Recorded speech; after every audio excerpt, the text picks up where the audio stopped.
Before you judge me, before you call me a vindictive old woman, I need you to understand something that I stood on my own porch watching a locksmith change my locks while my son signed a $40 million deal on my railing. Mark smiled and said, "We're rich, Ma," as the deputy sheriff loaded my teacups into boxes.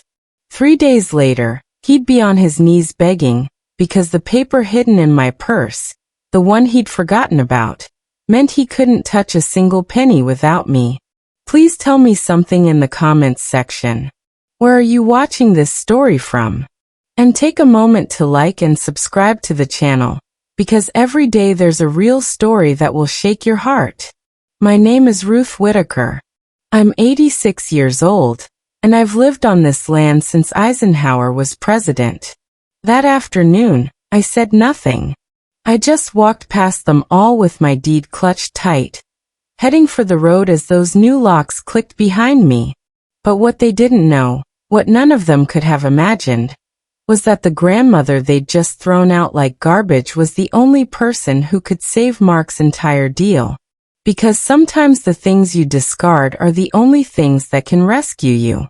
The story really begins years earlier, in a cramped attorney's office that smelled like old books and coffee. Walter, my husband of 58 years, sat beside me holding my hand.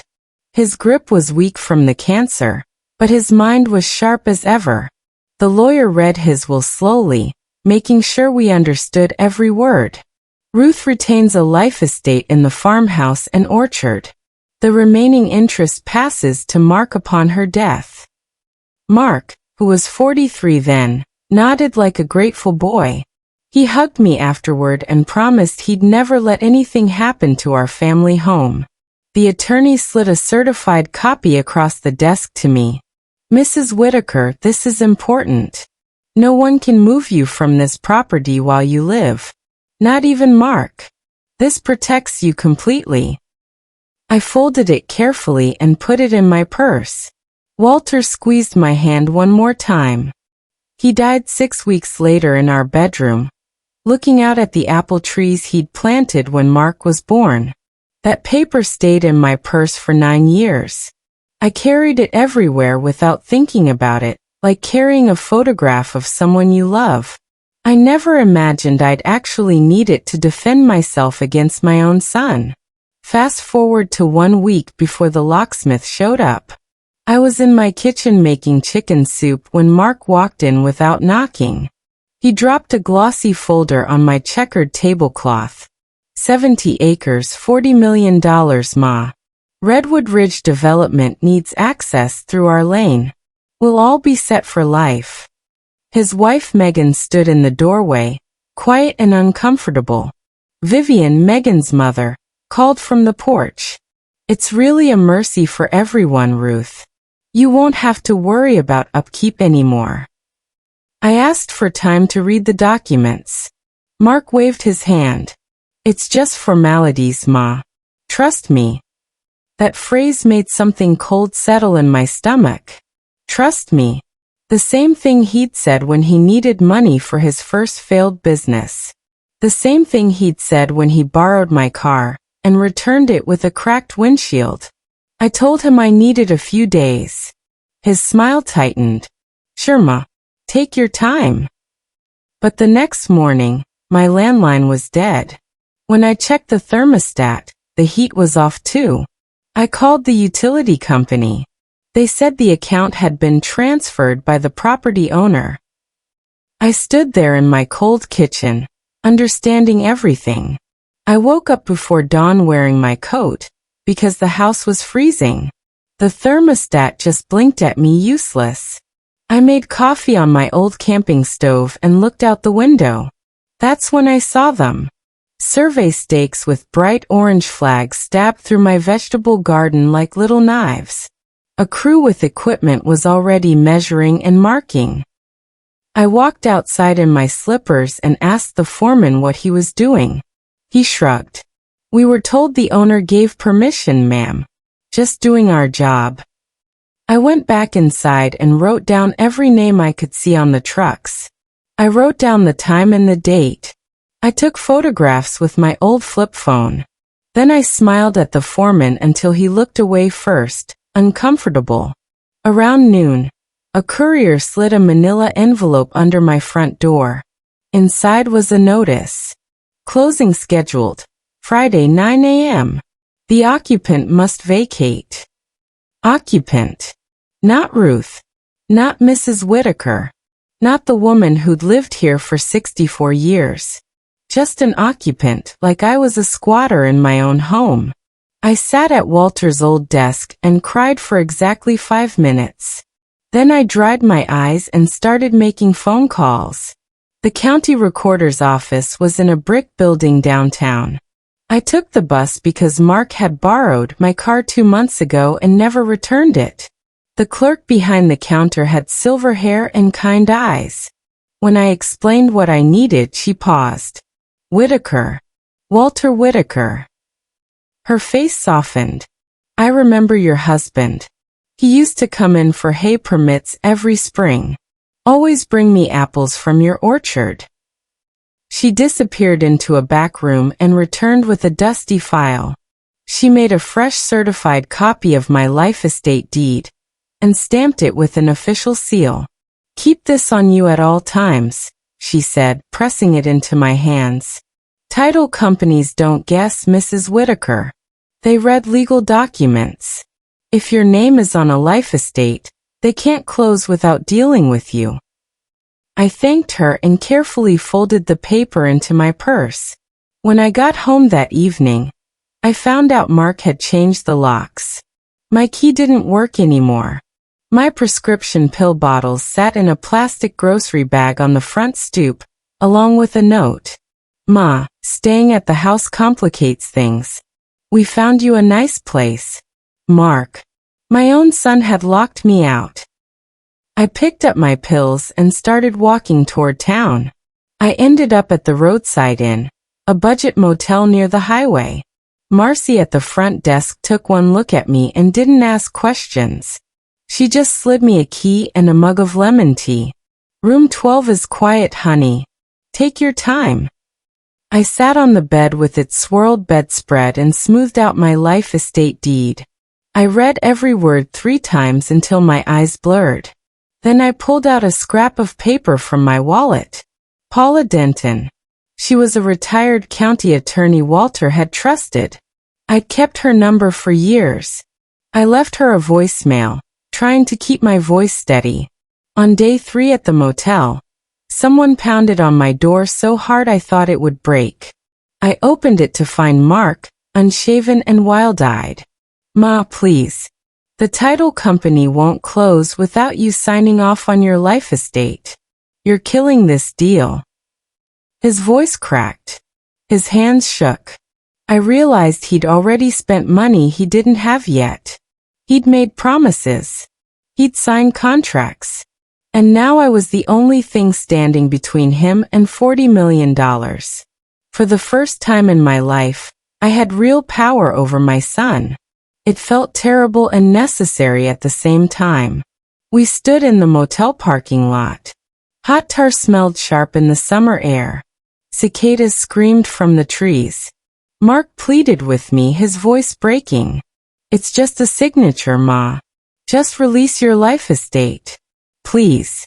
I'm begging you. I felt something straighten in my spine. Something Walter would have recognized. We'll talk, I said. But with an attorney at the table. That's my only condition. His face changed. The desperation turned into something harder. He nodded once, short and angry, then walked away. I went back to my room and found a text message on my old flip phone. Paula Denton. Ruth, I got your message. Bring the deed. We'll do this the right way. The next morning I met Paula at a diner on Main Street.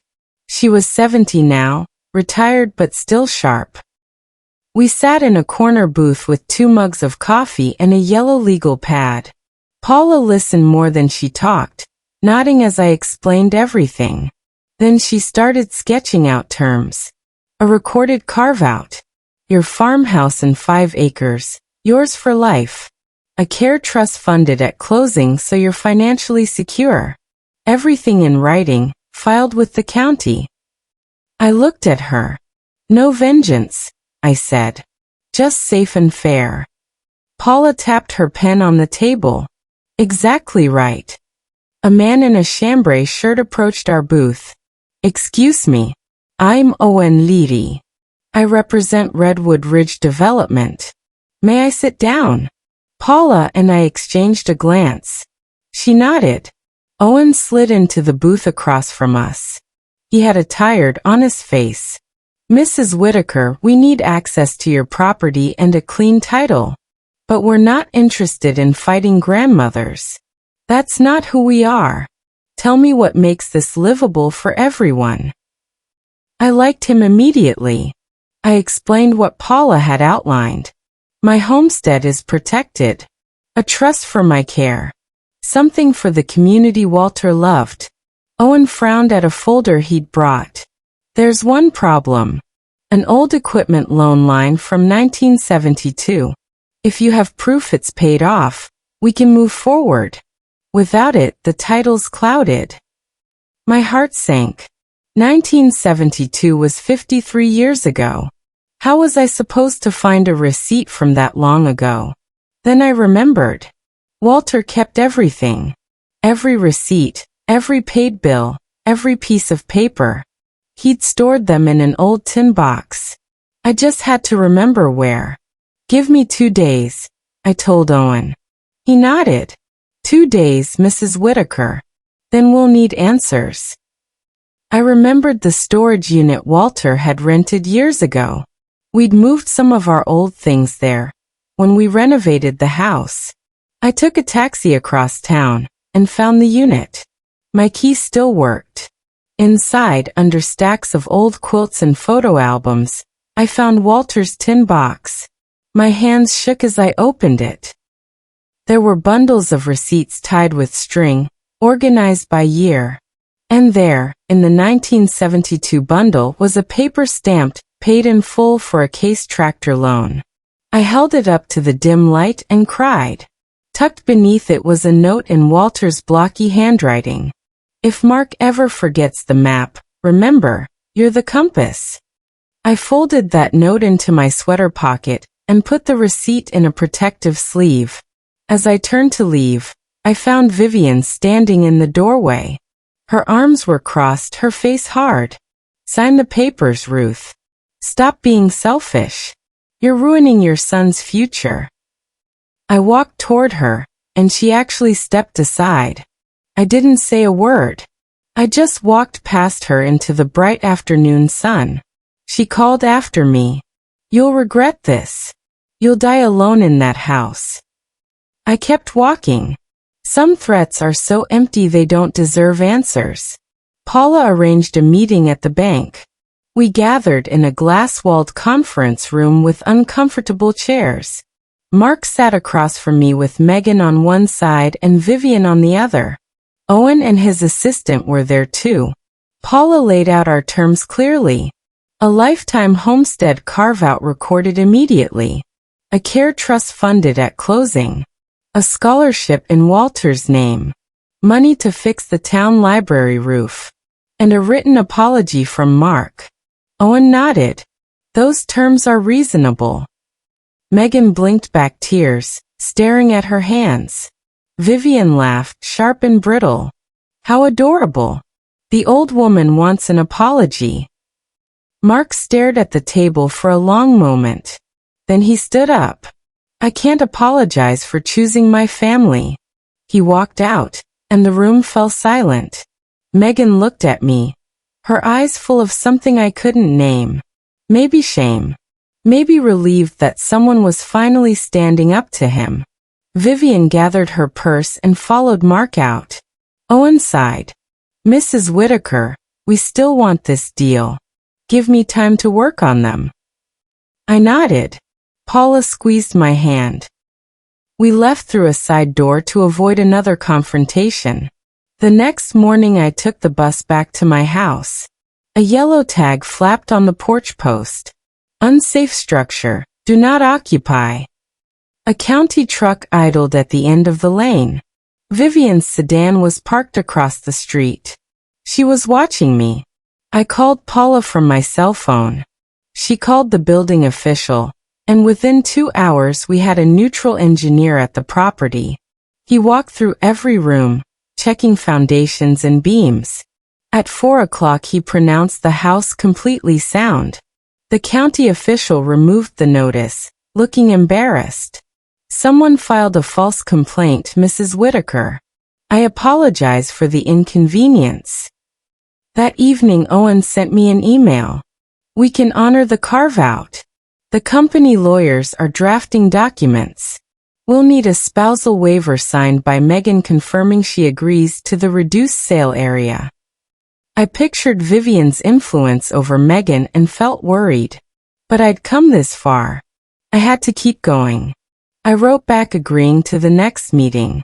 Then I sat on my porch in the growing dark, listening to the crickets and watching fireflies blink in the orchard. This land has been my life. I wasn't giving it up without a fight. 2 days later Megan came to my house alone. Her eyes were red-rimmed.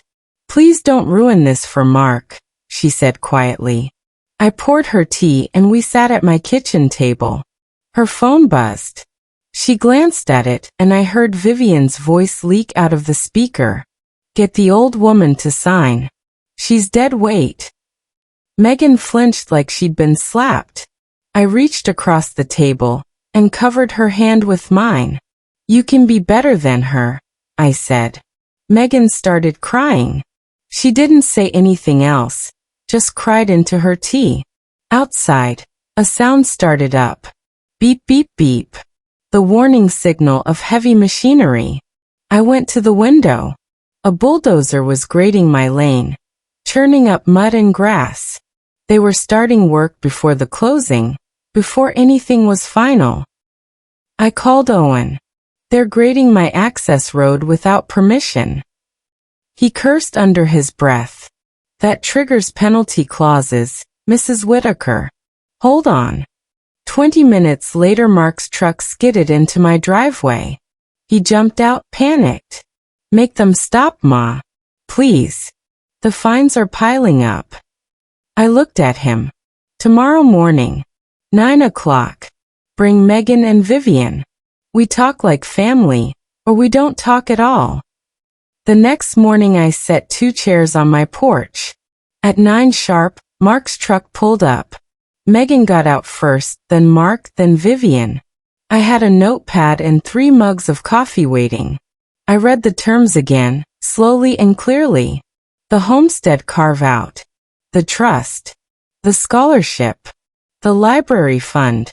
And then I added the last piece. A written apology signed and dated. Vivian stood up immediately. You'll get nothing from me. She marched toward the truck. But Mark didn't follow her. He just sat there, staring at the roots of the old maple tree in the yard.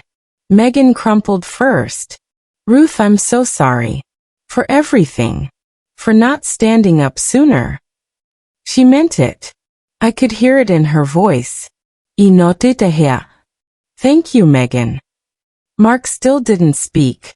He looked smaller somehow, like the weight of everything was finally crushing him. Vivian honked the horn from the truck. Mark ignored her. That felt like progress. Paula arrived then, carrying a folder of documents. Time to make this official, she said. We all went inside to sign the preliminary agreements. Vivian stayed in the truck, fuming. That afternoon Paula came back with another document. This just came from Mark's bank. He took out a bridge loan secured against the expected sale proceeds. 10-day fuse. If this deal doesn't close by Friday, he defaults. I looked at the numbers. Mark had borrowed almost $3 million. He'd already spent it on something. Probably paid off other debts. Maybe I bought equipment for another business idea. I looked at Paula. He did this to himself. She nodded. He did. But he's still your son. I knew what she meant. I could destroy him completely, or I could help him learn. My doctor's office called that evening. Mrs. Whitaker, we have you scheduled for your heart procedure on Friday morning at 7. Friday. The same day as closing. I'd been putting off the procedure for months, but my doctor said it couldn't wait any longer. I was 86. My heart needed repair. I called Paula. I have surgery Friday morning. I can't be at closing. She was quiet. Ruth, if you're not there to sign, the whole thing falls apart. Mark defaults. Redwood Ridge walks. Everything collapses. I pressed my hand to my chest, feeling my old heart beat its uneven rhythm. Then we'll have to figure something out. Paula arranged for a notary to come to the hospital. I could sign the documents in pre-op if necessary. But first we had to get community approval. Redwood Ridge needed a zoning variance and a tax abatement from the county. The commissioners' meeting was Tuesday night. I put on Walter's Goodwill coat and took the bus downtown. The meeting room was packed.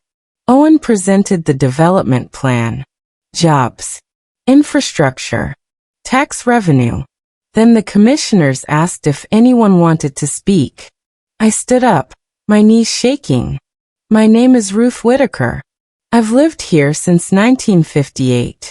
I want you to know this development will bring jobs, but it will also change our town forever. I've negotiated for a scholarship in my husband's name, for a contribution to fix our library roof, for a traffic plan that protects our school zones. I'm not asking you to reject progress. I'm asking you to make sure it benefits everyone. The room was quiet. Then someone started clapping. Then another person. Then the whole room. The commission voted to approve the variance and commit to a standard abatement. Owen texted me as I left. You just saved the deal, Mrs. Whitaker. On the courthouse steps, Vivian appeared beside me. Enjoy today, she hissed. I will make your tomorrows miserable. I didn't respond. I just walked to the bus stop. The next day, Paula called with a new problem. There's a 10-foot strip along your lane that belongs to a Mr. Dupree. He moved to Florida years ago. Without that strip, the trucks can't legally access the main road. I remembered Mr. Dupree. He and Walter used to trade fishing stories. I found his number in my old address book and called him. Ruth Whitaker? His voice was warm and surprised. How are you, honey? I heard Walter passed. I'm so sorry. We talked for 20 minutes about old times. Then I explained the situation. He laughed. For you, Ruth? I'll sell that strip for $1. On one condition. They named a scholarship after my late wife Millie too. I felt tears in my eyes. I'll make sure of it, Frank. We hung up, and I called Paula. She was laughing. Ruth, you're a miracle worker. I didn't feel like a miracle worker. I just felt like someone who remembered that people matter more than money. That evening Megan came to my motel room. She looked nervous. She handed me a manila folder. I found this in Mark's office. I think you need to see it. Inside was a power of attorney Mark had signed, giving Vivian broad authority to act on his behalf for permits and approvals. My hands went cold. Vivian had legal power to make decisions for Mark. That explained so much. Megan's hands shook. I didn't know until yesterday. She's been controlling everything. Paula drafted a revocation document on the spot. Mark signed it the next morning, looking shaky but relieved. I didn't read it when I signed, he admitted. She said it was just routine. An hour later there was a knock on my door. 2 women in professional clothes stood there. Mrs. Whitaker? We're from Adult Protective Services. We received a complaint that you're being exploited. I invited them in and laid out everything on the table. My pill bottles with dates. My calendar shows doctor appointments. Paula's business card. The life estate deed. We sat in my living room and I made tea. The caseworker smiled. You're clearly managing just fine, Mrs. Whitaker. I don't see any concerns here. After they left, Owen sent an email. Vivian is no longer in the approval loop. Actions have consequences. That afternoon Megan came back. Her eyes were shining. She placed a small black and white image in my palm. A sonogram. We're having a baby, she whispered. I wanted you to know. I looked at that tiny shape on the glossy paper and felt something break open in my chest. A grandchild. Walter's grandchild. I hugged Megan and we both cried. Have you told Mark? I asked. She nodded. He cried too. I think everything that's happened is finally reaching him. I held that sonogram like it was made of gold. Maybe, I thought, maybe something good can still come from all this pain. Friday arrived. Paula met me at the courthouse with a stack of documents on blue legal paper. The carve-out deed for my homestead and 5 acres. The trust documents. The scholarship agreements. The library pledge. Megan signed the spousal waiver with a trembling hand. Mark signed his name with his jaw tight. We were inches from done when Owen's phone buzzed. He went pale. The lender is cutting $5 million from the offer. Market jitters. I close my pen. Then we pause. I won't accept 1 penny less for the scholarship or my trust. Everyone froze. Owen made 3 phone calls, each one more heated than the last. He walked outside. Through the window I could see him pacing and arguing. 30 minutes later he came back in. They've restored the original figure. But we have another problem. The septic line from your homestead crosses the planned building pad for phase 2. Paula and I looked at each other. What do you need? I asked. Owen spread out a map. An easement allowing the septic line to stay. In return, we'll build a noise berm between your house and the development. Plant a tree line. Restrict delivery hours so you can sleep. I looked at that map for a long time. Then I nodded. Agreed. But those trees should be mature, not saplings. Owen smiled for the first time all day. Mature trees, Mrs. Whitaker. You have my word. We shook hands. Paula amended the documents. Everyone signed again. The bank wires hit the escrow account. My homestead carve-out was recorded with the county. The Walter and Millie scholarship was funded. The library pledge was signed. Mark wrote out his apology in shaky handwriting and signed it.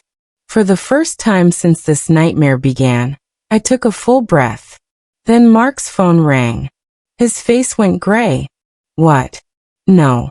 You can't. He hung up and turned to me desperate. My bridge lender is calling the note. They want payment in full by Monday. Ma, please. Co-sign a new loan. Just until I can refinance. Everyone in the room looked at me. Paula shook her head slightly. I looked at my son. No, Mark. Sell your new truck. Sell your boat. Sell whatever toys you bought. Start being honest. I'll make you beans and rice, but I won't co-sign debt. His face crumpled. Megan took his hand.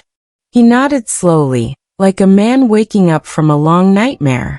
That Saturday Mark showed up at my motel room. He handed me the keys. I sold the truck. The dealer gave me a check. It barely makes a dent in what I owe, but it's a start. He looked beaten down. Humbled. Real. I also brought these. He held up a bag of nails and a screen door spring. Your porch door was squeaking. I thought I could fix it. We drove out to the house together. While he worked on the door, I read Walter's note. If Mark ever forgets the map, remember, you're the compass. Mark stopped working. He sat down on the porch step and sobbed into his hands. I sat beside him and didn't say anything. Sometimes silence is the only medicine that works. Megan pulled up in their old sedan, her belly starting to show. She got out and hugged me tight. "Thank you for not giving up on us," she whispered. The three of us sat on the porch together, not saying much, just being. Vivian drove past the house slowly, glaring. But she didn't stop. She tried to file some kind of complaint at the county clerk's office, but they'd refused it for lack of standing. People in town had turned away from her. Actions, as Owen said, have consequences. Mark laid his written apology on my kitchen table. Not because anyone forced him, but because it was true. Over the next few weeks, things slowly settled. The scholarship fund was announced in the local paper. The library roof project started. Mark got a job managing a warehouse. Honest work with steady hours. He and Megan moved into a small rental house. Vivian moved back to the city, bitter and alone. Mark came by every Sunday to help with chores. We didn't talk much about what had happened. We just worked side by side, rebuilding something that had been broken. One day he said, "I'm sorry, Ma, for all of it." I nodded. "I know, son. I know." My heart procedure went well. The doctor said I had another good 10 years in me if I took care of myself. Paula helped me set up the care trust properly. It would pay for a home nurse when I needed one, for medications, for anything that came up. I would never be dependent on Mark's mercy again. I would never be thrown out of my home again. The development started in the spring. True to his word, Owen built a tall berm between my property and the construction. He planted mature oak trees along it. The noise was manageable. The dust settled. Life went on. The first scholarship was awarded in June. A farm kid named Tommy Wilson accepted the Walter and Millie Scholarship in a borrowed suit that was too big for him. His parents cried. The whole high school auditorium clapped. Afterward, they displayed a giant check for the library roof fund under bright lights. The local news covered it. People came up to shake my hand. I felt Walter beside me in all of it. Mark stood in the back of the auditorium with Megan. He caught my eye and nodded. It wasn't forgiveness yet, but it was a start. In August, Megan gave birth to a baby girl. They called me from the hospital. "Would you choose her middle name?" Megan asked, her voice tired and happy. I didn't hesitate. "Walter. Even for a girl. It's a strong name." They agreed. Little Emma Walter came home to their small rental house. I visited every week, bringing soup and blankets and the little things new parents need. Mark was a good father. Patient and present. Maybe becoming a father was what he needed to finally grow up. Maybe almost losing everything had taught him what mattered. One evening I held Emma on my porch while the sun set over the orchard. The development hummed in the distance, but the berm and trees kept it quiet. My house was mine. My 5 acres were mine. The trust was secure. I had everything I needed. Mark pulled into the driveway with groceries. "Thought you might need some things, Ma," he said. I hadn't asked. He just brought them. That was new. That was good. We unpacked the groceries together while Megan rocked Emma in the living room. It felt like family again. Broken and repaired, but family. Vivian showed up one more time in September. She parked across the street and walked slowly up to my porch. She looked smaller somehow. Defeated. "I came to say I was wrong," she said stiffly. I didn't respond. She shifted her weight. "Megan won't return my calls. Mark banned me from seeing the baby. I lost my daughter because I pushed too hard." She looked at me. "You won. Are you happy?" I thought about that question. Was I happy? Not exactly. I was tired. I was sad for what we'd lost. But I was also proud. I'd stood my ground. I'd protected myself. I taught my son a hard lesson. I didn't want to win, Vivian, I said finally. I just wanted to be treated with respect. She nodded slowly. Then she walked back to her car and drove away. I never saw her again. I heard later that she moved to Arizona to be near her sister. Megan eventually started taking her calls, but their relationship was different now. Careful. Boundaried. Some breaks can be mended but never made whole again. I understood that. I felt it in my relationship with Mark too. We were rebuilding, but the foundation had cracks we could both feel. A year passed. The development was half finished. My berm had grown thick with grass. The oak trees leafed out beautifully. I could barely hear the construction most days. My home nurse, a cheerful woman named Gloria, came twice a week to check on me. Mark visited every Sunday without fail. He'd fixed my porch, painted my shutters, repaired my fence. Slow, steady work. His apology in action. Megan brought Emma over often. That little girl learned to walk on my kitchen floor, holding on to chair legs and laughing. The second Walter and Millie scholarship went to a girl named Rosa Martinez. She wanted to study agriculture. She came to my house to thank me personally. My parents work in the fields, she said. This scholarship means I can go to college. It means everything. I gave her a bag of apples from my orchard. Make us proud, I said. She promised she would. The library finished its new roof. They hung a plaque. Restored through the generosity of the Whitaker family. Mark stood next to me at the dedication. Dad would be proud, he said quietly. So would you, I replied. Now 2 years after that terrible day with the locksmith and the new locks, I sit on my porch most evenings. Emma, now 2 years old, plays in my yard. Mark brings his tools and works on small projects. Megan brings dinner sometimes. We eat together on my porch table, watching the sun set over land that's been in our family for 66 years. The development is finished now. Young families live there. Their children ride bikes past my house and wave. Some of them have received scholarships. They all know who I am. My deed still sits in my kitchen drawer. The trust still pays for everything I need. I'm 88 now. My heart is holding steady. I wake up every morning in my own bed, in my own house, on my own terms. The porch light is on because I choose to turn it on, not because anyone demands it, not because I'm obligated, because it's my choice. Mark learned his lesson. It cost him almost everything, but he learned. And me? I learned that love without respect is just exploitation with a smile. I learned that sometimes the people who claim to care for you are the ones who'll hurt you the worst. And I learned that it's never too late to stand up for yourself. Even at 86, even when everyone thinks you're too old to fight.